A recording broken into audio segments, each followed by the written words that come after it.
Eric, Taylor, Julie, can you see my screen okay? Everybody? Yep. Okay. Yep. Yes. All right. Well, welcome everybody to Midstates Group's January 2025 Postal Update webinar, and also a customer review with Julie McManus here with Peak Pure and Natural. Just a couple items here as far as agenda. I'm just going to do a little introduction here, and then we'll shift over to Eric, who's going to go over some postal promotions and updates for 2025. And then he's going to go over some examples of how we flex your specs for current customers to save them money. And then we'll shift over to Taylor Wensman, who's going to be interviewing Julie McManus from Peak Pure and Natural, do a customer review to give you guys some feedback of what we do with them currently and over the years, what we've kind of done from start to currently where we're at right now. So just as a reminder, please mute your lines and turn off your cameras. As we get people to pop up here, it'll be a little bit easier to focus on who's actually speaking. If you do want to make Taylor, Julie, or Eric bigger, you can do that by clicking on the People tab on the top, and then there's three little dots next to their name, and you can pin them, and that actually will make them bigger on your screen if you guys want to do that. If you have any questions, please place those in the chat. We'll open it up for Q&A at the end. If we don't get to certain questions, we'll make sure that we get back to you in a timely manner. Should time not allow, we'll try to get those back to you within 48 hours.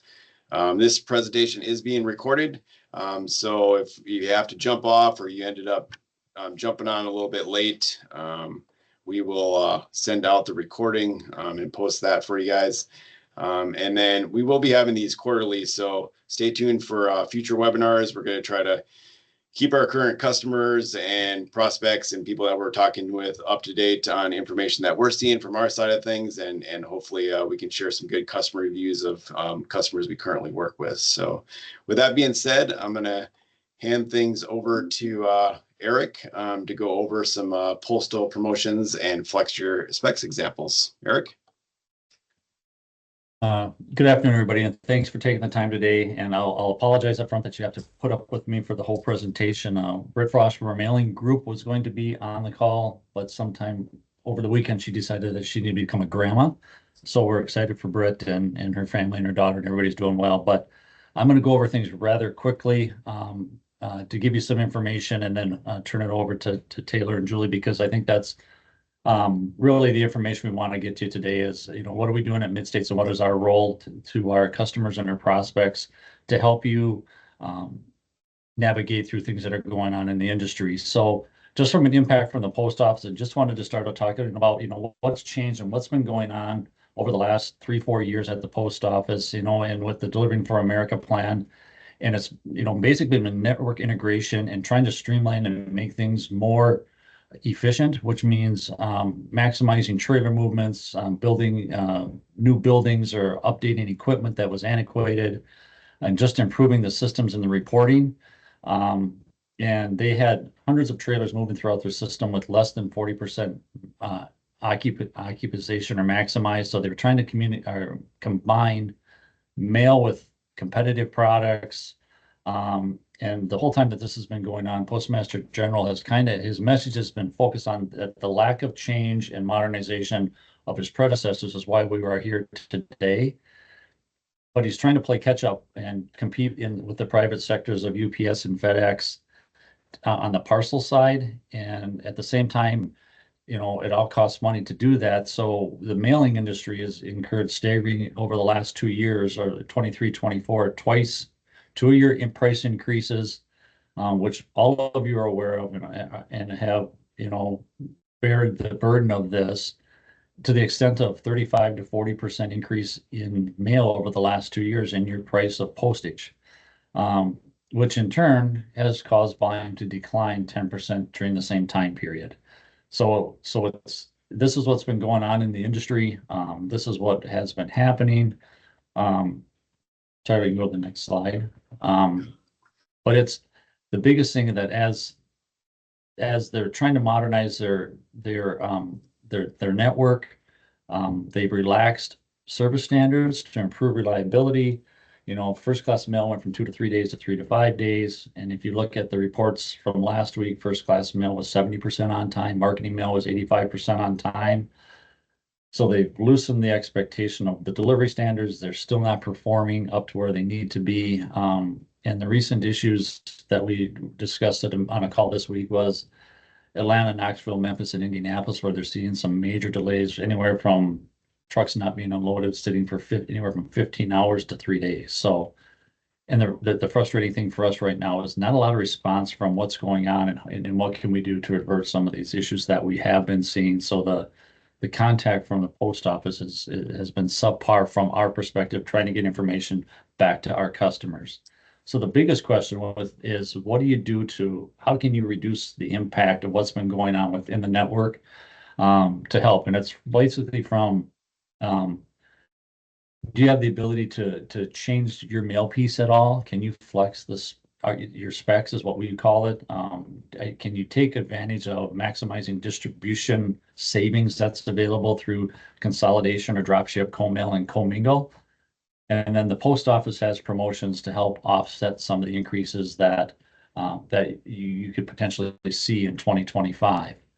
So we're fortunate enough not to have an increase in January of this year. And I think that was just general feedback from the industry, but more from the Board of Governors, the PRC, and just enough pushback to the PMG to say, listen, your increases have been staggering and the impact is on mail volume. So there was no increase in January, but there will be an increase coming mid-year, just like we saw last year in the July timeframe, end of June, July. And I think we will see something of what that looks like in the next 90 days. I think probably sometime around April, we'll see what the impact is going to be. But these are the 5 promotions that they're out there right now that you can take advantage of. This is just a calendar. The light orange is just, when can I register for these promotions? The darker is the promotion timeline. The integrated technology, but this is just a slide that you can get to, but the integrated technology promotion, which most of you are aware or have done it in the past, it's the QR code or the mobile shopping, anything that will lead you to a point of purchase. So that hasn't changed. That's a 3% discount. There's different type augmented, mixed reality, virtual reality that qualifies under the same program that other customers or mailers have taken advantage of, and they've added artificial intelligence this year to this promotion. So if you're still doing QR codes and point of purchase stuff, you're eligible. The difference with integrated than the other promotions, this is a 6-month period, but you determine when that is. You start the clock. So if you're heavy mail in the end of the year, you don't have to start it till, let's say, July. But if you mail at the beginning of the year, heavier, more volume, you can do it in January. Or if you're going to use a different campaign to offset, and the campaign or the other promotion is at the end of the year, you can take advantage of the integrated at the first part of the year. But when you submit that first mailing, that starts the clock. So if that's January 1 or January 31st, that starts the clock. And then you have 6-month rolling from that first mailing. The next promotion that they have that's out there is the tactile sensory interactive. And for us, it's if you're using specialty inks, gold, silvers, different things like that, that could potentially be a promotion or an option that you use to be eligible for this promotion. There's sensory, which is scent, sound, virtual, and texture. Those can be coatings on the mail piece. Soft touch aqueous is some of the mailings that we've had that are eligible for this promotion. There is a potential for savings if you're doing a UV or an aqueous, if you have a knockout area for, let's say, the mail panel. It's something that we would have to get a sample of, get it sent in for review to make sure that it will qualify for the mailing. And it's up to the reviewer to determine if it's going to be eligible or not. And then you've got interactive stuff like pop-ups, 3D scratch off that fall under this promotion type. The third promotion that is an option that you could look at is the continuous contact. Right now, I think there's registration doesn't start for this until first of next month. Then the promotion doesn't start till April. There's still some, I don't want to say ambiguity, or maybe it's just some questions going on. We have questions on this promotion right now that we haven't heard back on. Mainly if you look at this slide, it's mainly, the initial mailing that you do isn't eligible, but it sets the baseline. So if it's 10,000 names or 100,000 names, those are the names that become eligible. And then if you do the follow-up 1 or 2 mailings around that same type of product or offers, and if you look at that one, it's golf gloves, and it's sporting apparel, then it's a golf tournament. So that cannot be the same mail piece. So you can't print 100,000 pieces and do 3 drops of 50 and 25 and 25 with the mail. It has to be a different offer, but it has to focus around something around that. That's where we have questions in. And then we also have customers that, let's say they have a house list that they mail to, and then they do some other prospecting with those. We've got questions on how to handle that to make sure that at least the house list portion of that mailing is eligible for that. But so more to come on this as we get more information. We'll be reaching out to customers and have more answers for that promotion. Reply mail. That's basically, they're trying to barcode in all of the return mail or the BREs or beer products that come back in the postal system. So it's just getting a barcode on those. So if you're doing that and you want to take advantage, that's another promotion that falls later in the year. And then the last promotion that revolves around first class mail. So if you're a first class mailer and you have products that it's just all different type of advertising offers. So if it's a discount, a limited time, a new product, loyalty rewards programs, that type of stuff is eligible. And again, that's at towards the end of the year, and it's eligible just for first class mailers. The last thing is the add-ons. So each one of, if you've done informed delivery in the past, unfortunately, that's not a 3% savings this year. You have to do one of the other 5 promotions to be eligible to get the 1%. So you can still do the informed delivery campaigns. You won't receive any discounts unless you do one of the other campaigns that we just talked about on top of, and then do an informed delivery on top of one of those, and you'll get 1%. And then the new 1% add-on promotion this year. So if you're doing mobile shopping, for example, and you want to take advantage of an additional 1% under sustainability, that's an option if any of the part of your mailing piece falls under this sustainability, which is mainly the FSC or the FSI certification, meaning that the paper that is being used to produce the mail piece falls under that certification. And most of the paper that we buy is. So if you're doing mailings with us today, we probably can get the 1% sustainability add-on promotion, but you have to do one of the other promotions to get that 1%. So that's the promotions portion of what is out there for this year. For the resources that are available is specifically the top one here, the Postal Pro.usps.com/promotions. That's a good link to go to if you have any questions. But these are the links that you can go to for information. It has the guidebooks and everything you need to know about all the promotions that the post office has out there for this year.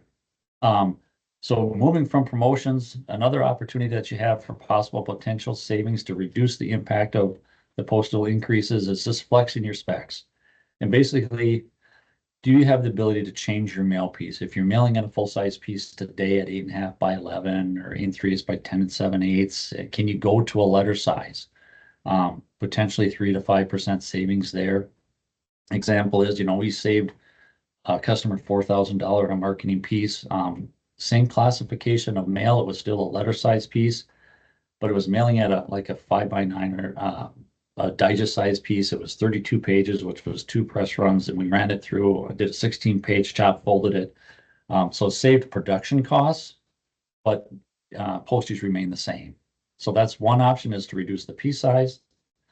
The second option is you can potentially change the paper weight. If you're on a 100-pound cover, let's say for a cover, can you go to 80, 70, or 60 pounder? If your body sections are at 50 pound, can you go to a 40 pound or change, that? Save the customer $10,000 annually, but just moving the body sections from 60 pound to 50 pound. Not only did it save production costs on the paper costs, but also cut postage and distribution expense as well. Another way to do it from flexing is do you have the ability to change paper grade? Can you go from an offset to a newsprint? Can you go from a number 3 stock to a number 5 stock with just the whiteness of the paper? Recommend this if you have a lot of ink coverage. It's a quick way, an easy way to reduce some expense. Save the customer $6,000 annually on a mailer that they were doing, just switching from a 50-pound number 3 to a 50-pound number 5. Same paperweight, just brightness difference was the only thing that changed. And the main reason was they have a lot of ink on the paper that didn't expose a lot of the white. So that's another potential option for saving. And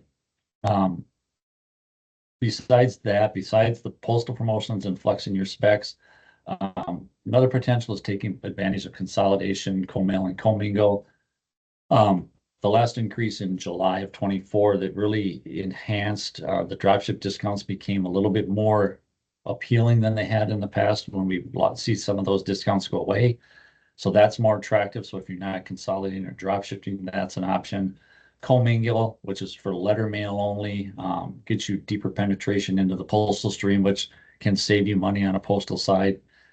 Co-mail, with the changes in the last postal increase, we're seeing some really big savings based on saturation.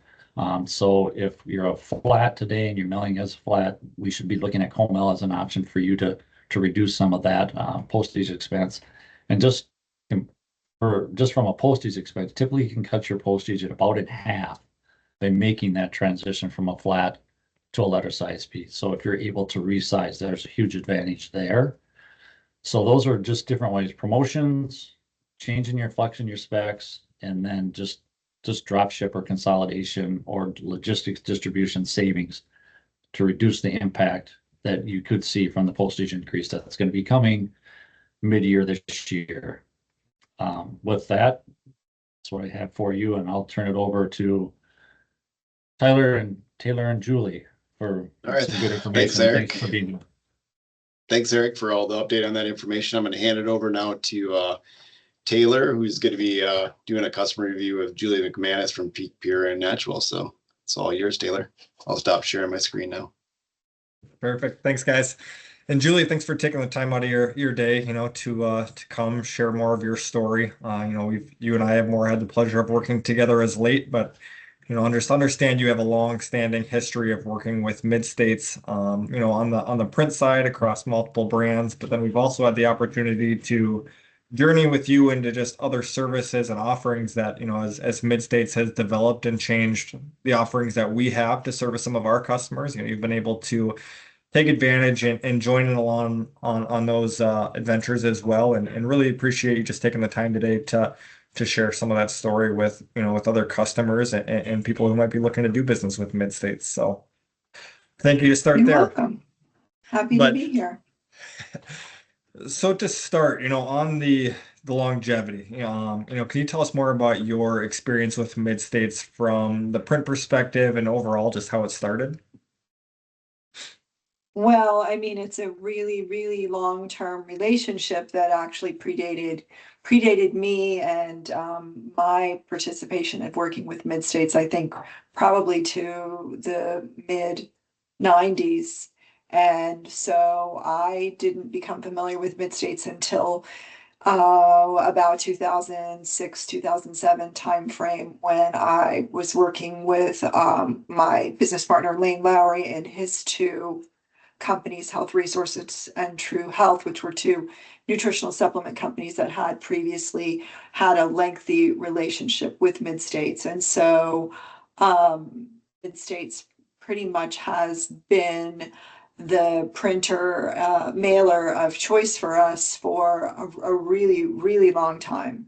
A really great working relationship and very cooperative and super partnership oriented relationship. So that had always been a really great situation. Fantastic. And I know just talking with the team, it's definitely been a journey. I know the people that there's a few of us still around, or I should say them, not myself, who were part of those original relationships. But it's just been great that yes, that the partnership have retired. That shows you how long it's been. Definitely not. That's great. But I know, so as of late, a couple of years ago had the opportunities to start to move over just a few of the companies you guys work with into our fulfillment services, but more from your perspective on the Peak Pure Natural side, it's almost at a year of our initial start to our working relationship and fulfillment, and maybe just as we cover that journey in itself, what were some of the challenges or issues that kind of prompted you to help explore a new fulfillment provider? Well, the partnership, the ability to work together as a partner and to establish a relationship that was mutually beneficial was really important to me personally, in that our previous 3PL was, well, at first it was privately owned. We were able to get one-on-one assistance from them and so forth, but over time they were acquired multiple times, and as time went on, there became, more and more problems, mistakes, inability to have good contact, changes with customer service reps and who we dealt with. And just, we started, I think, as a little bit of a larger fish in a smaller pond. And I don't know if that changed dramatically, but it certainly felt like it did as they changed hands and combined with other 3PLs across the country. So it became clear that they were making a significant amount of mistakes in terms of mispicks that were requiring us to reship a lot of product, and all along our costs were just continuing to increase and increase. And so those mistakes were obviously reflecting poorly on our company, reflecting poorly on our customer service, and also making our phone ring far more than we wanted to, in terms of having to deal with those particular issues for customers. So it just became untenable. And although we had made many attempts to try to get it corrected, it was just becoming clear that it was an internal, it was ingrained in their culture. It just was, I don't know exactly in terms of staffing or management, but it just became clear that it was just not going to get any better. And so we really needed to make a change in that regard. And then we also wanted to consolidate some of what we do in our pretty small corporate office, and the amount of fulfillment and work that we do in that capacity out of that office as well. And so Midstates really just gave us a really nice, unique opportunity to what we realized later on, clear up a really fairly sizable issue, and also start to have Midstates handle some of the things that our other 3PL couldn't handle, which were things that were more hands-on. They just didn't flow through the the conveyor belt of shipping structure. They needed more hands-on. They needed somebody to look a little bit closer at them before they went out the door. And so it gave us a unique opportunity to kind of solve several different issues all at the same time, with a partner that we trust and have trusted for a long time. Oh, that's excellent, and thanks for sharing. That's kind of as you balance the, communication, trying to consolidate a lot of your current business needs and finding a partner. Was there something specific away from trust that kind of stood out, with Midstates that helped just make us the correct choice for moving your fulfillment? Well, I mean, all businesses have to consider cost as one of the first issues and concerns that they have. I mean, Eric just spent a significant amount of time demonstrating how costs can, how changes in how you do business and how you market can take, can result in some significant cost savings. And so cost was, of course, a consideration, because although we knew we had a problem, I don't think we realized until after we switched just exactly how large of a problem we had. So it was important for us out of the gate to make sure that we were going to realize, the benefits of making the switch, because it's never easy to switch a 3PL. It's a pretty long and lengthy and large exercise to do that. So we wanted to make sure that, apples to apples and all things considered, that it was gonna be, a good move from a cost perspective, whether it was going to be relatively equal in terms of the cost to pick and pack, etc., and in terms of cost of postage and the carrier. So that was probably our, one of our first considerations, which obviously everybody needs to make. And it really worked out nicely on the surface, because we did realize some cost savings by switching to Midstates. We also realized some savings in postage, but not significant enough to say, okay, that was a big driver.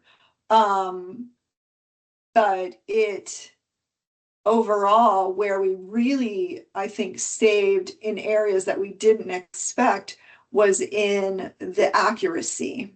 And so when you have a situation where you don't have accuracy, it can be difficult to get your arms around it, especially for a smaller enterprise. And what we realized is, through the increased accuracy that we got by our switch, we ended up saving in areas that we really didn't even take into account, which was in the cost of our inbound, customer service, the cost of picking, packing, and reshipping mispicked and incorrect or missing items, things along that lines. And then the other really nice benefit that we got was, in terms of shipping, was a really nice, good, faster delivery time. So we might have been looking at an average of say 5 to 7 days. During COVID, it was, for everyone, could be 10 days. We switched so that was the expectation our customers had. We found that some of our customers were switching and moving to purchasing our products on Amazon, because obviously with Prime, they can get things faster. And what we found is that through the switch to Midstates and the different postal, I think it's ground economy is the most common, what is it? It's Advantage, Taylor. Ground Advantage. Yep. Ground Advantage. Yep. Ground Advantage. Yeah. That it was really more or less about a 3-day average. So that was a really nice benefit for customers as well. So, all things considered, it gave us, a really nice boost in terms of our customer service. Our customers have noticed it. They're happy. We hear less from them in terms of, well, where's my package? Why is it taking so long? So just overall, having the phones ring less in that regard has been a nice bonus in terms of, obviously meeting the needs of the customer, as well as the savings associated with not having to, pay to field those calls, pay to reship those orders. And so that's been huge for us. Yeah, you really touched on two key points there, and a lot of that, not only the transition, but really a lot of those unexpected benefits that it's hard to, when you're going through the transition process, it's hard to put a number or understand what those were going to be, or even if you expected to, see or reap benefits, it just kind of going through the transition just naturally brought out, it actually solved some problems that at that time didn't seem to be many problems, and almost it just really alleviated a lot of the pressure from the team as we've talked about. So that's Yeah, great. I like to call them happy accidents. The happy accident, or that the thing that you really didn't expect or weren't really accounting for in terms of when you're doing the analysis. And another big thing is you guys really made it very easy and very comfortable for us to make that switch. Again, it can be difficult when you're switching a 3PL to just say, okay, are we just going to suspend operations, pull all of our inventory out, throw it on a truck it, try to get it to where it needs to go, and then pick up. And how much time do you lose? You lose at least potentially a week, and then potentially more in terms of shipping if things don't go as expected. And so you guys were able to make that situation palatable for us, where we were able to continue to ship from both locations and just route new inventory to your warehouse while depleting the inventory in our old 3PL's warehouse, which gave us the opportunity to work out the kinks, really gave us the opportunity to kind of, and there weren't a lot of kinks, thankfully, but gave us the opportunity to kind of go through that process in a much lower volume, and then ramp up over time, which was super helpful to us. Well, that's great. And yeah, we spent, knowing the transition is a very key fundamental in the whole process. How do we minimize your customers, your consumers who are receiving the product, minimize that downtime where they don't even know that a change may have occurred, and really make it so that just business is able to continue to operate as normal. But it was great working with everyone, the ability to go through not only onboarding the product, getting it received in, but then just the chance to, go through training, work with your team, get the whole team comfortable in the switch, get them comfortable with the back end software, everything that they have access to. What do returns look like? What do all the other fundamentals of just the daily communication outside of physically pulling and packing an order look like? And really just making sure that the team, and your operating team especially, is comfortable with that transition, and just who the new contacts are, and everyone they should be reaching out to. So no, that's great. Well, is there and I can't stress enough the ability to have a partner in this exercise, because oftentimes in a larger 3PL situation, it's a vast labyrinth of just hope for the best if you have something that goes wrong. And so, if by chance you can reach your customer service rep or your, customer success manager or whomever in order to try to stop a problem in its tracks, usually it's, well, you know what, sorry, there's really nothing we can do for you. And although thankfully it happens less and less these days, I think my whole team knows that if something really goes sideways with an order, that you guys will go to the length to get it, even if it's sitting in, a bag somewhere ready to be picked up. That, if push comes to shove, you'll dig through that bag or find it on that pallet, because sometimes really unfortunate things do happen that are unexpected, that you really don't want to ship, because that it's going to be really difficult to unravel if it does. The customer that orders 4 bottles and then all of a sudden realizes that they've ordered 40, things like that, where now you're going, okay, we're how are, or something where that you're just not going to be able to recoup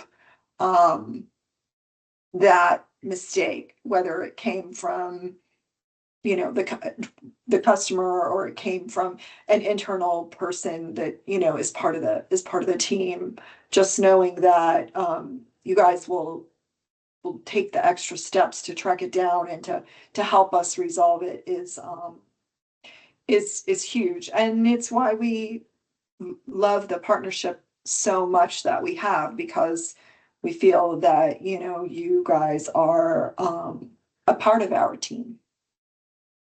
And that's, you really alluded to it there, and it's what we really try to have as our culture, you know, customer focus and can-do attitude, really wanting our team to be and feel like they're really just an extension of your team. You know, we aren't successful unless you're successful, and we always try to make it our culture that the team knows and your team knows that, hey, we just want to feel like we're your warehouse that is just down the hall. If they need something, call us, and we're gonna go through every effort we can to make sure we help solve those problems. And it's inevitable. There are going to be things that pop up. Nothing runs perfect, but really just the ability to react and help resolve those issues for our clients is something where our team is very proud of. You should be, and that is it's transparent to our customers, because, you know, no longer is it a situation, well, sorry, because we're just one of, you know, 100, 200 customers, and so there's really nothing we can do for you. That turns that scenario into, well, let me have somebody run out to the warehouse and see what we can do for you. And knowing that someone's always available to do that and go that extra mile is has been of great benefit, because for us, customer service is just extremely important, and it's reflected in the feedback that we get from our customers. And so it's difficult to be in a situation where you have to tell the customer, well, you know, sorry, you know, you're kind of out of luck, because I don't know, I might not be able to reach somebody for 3 or 4 hours. Of course, no, that's customer service. It's the foundation of everything that we do, and everyone that all businesses do. You know, without them, the world doesn't go round. So need it to start somewhere. Yes. Well, Julia, really appreciate your kind words, taking the time to kind of share that fulfillment journey, you know, your print journey with us. But just as we leave here today, is there any advice or insights that you would share, or, you know, things that would just be good for people who are considering doing business with Midstates on either a print or fulfillment service that would be good for them to know? Do it. Yeah, I mean, as far as our experience, we have been very pleased. And as you said, not everything is always perfect all the time. Things do go wrong, and things do have to be corrected or addressed or caught. And I will say this, more goes right than goes wrong by far, by far. And when things do, then, you know, we know that they'll be made right. And we don't always have partners that we work with that have that same attitude. So that's huge. That's huge for us to know that that even if the problem is, whatever happens is mutual, meaning someone missed it on both sides of the table, for instance, that that Midstates will always work with us to do whatever we can to correct it and make it right. And that is very valuable in a service provider, because not all service providers take that same position. They would just many more or less, and we deal with some that, you know, are like, well,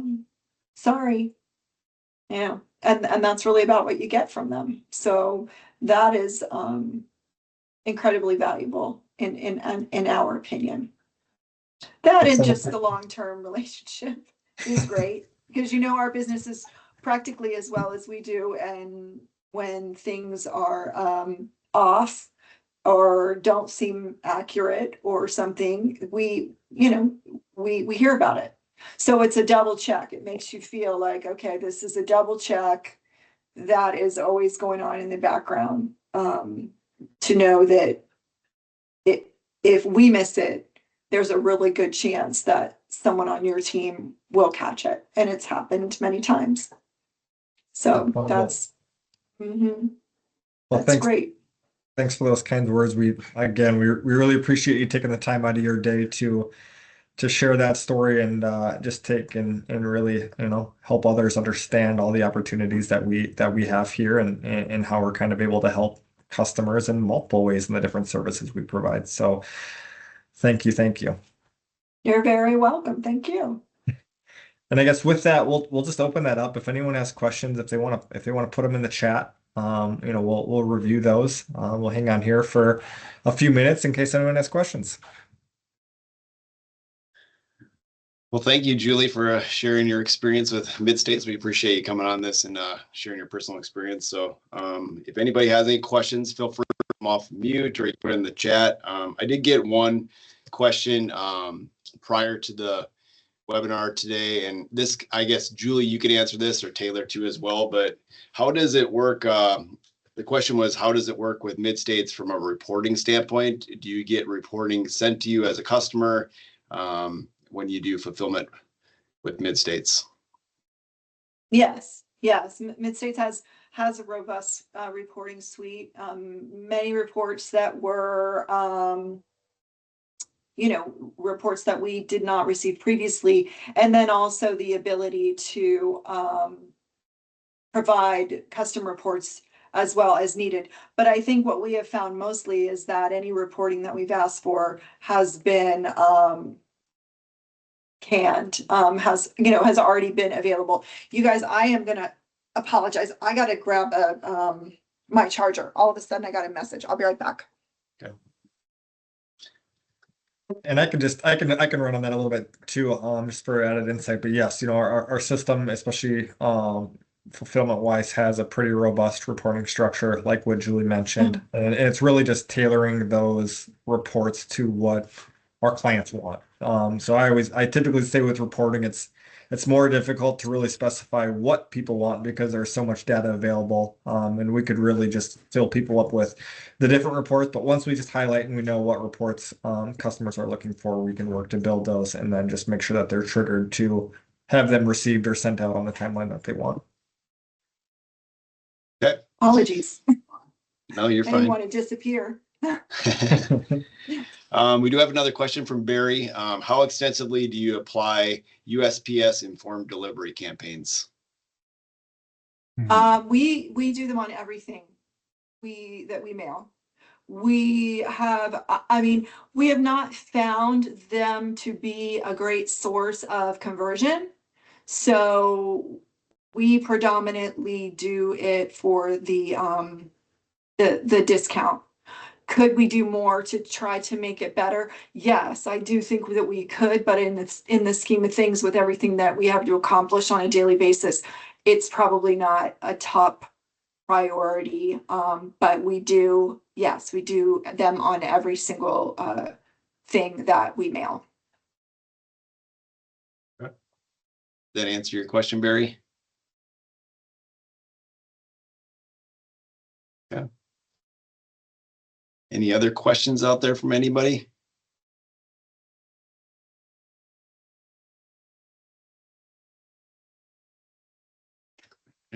Eric, Taylor, Julie, do you got any closing words or anything else you wanted to add before we end the call? None for me. I just want to thank everybody for taking time out of their day.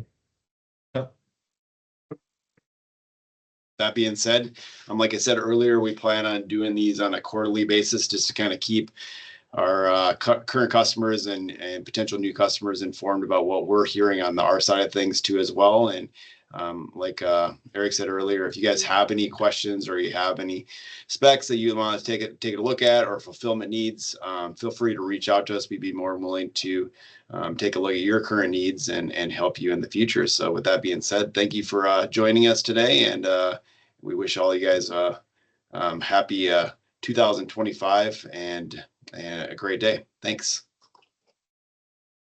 Thanks you again, Julie. You're welcome. Thank you. Hey, Eric. Hey, hi, Julie. Thank you very much.